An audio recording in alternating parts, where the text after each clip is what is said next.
আমাদের মধ্যে ম্যাক্সিমাম মানুষের একটা স্বপ্ন থাকে যে একদিন আমার অনেক অর্থ সম্পদ হবে এবং আমি আমার আপনজনদের সকল প্রত্যাশা পূরণ করব।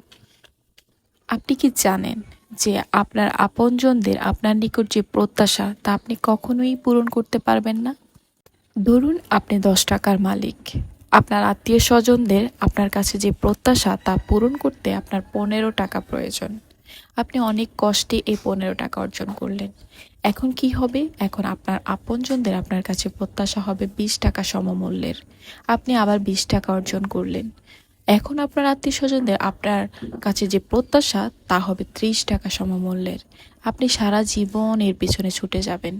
আপনি কখনোই কাউকে পরিপূর্ণ সন্তুষ্ট করতে পারবেন না।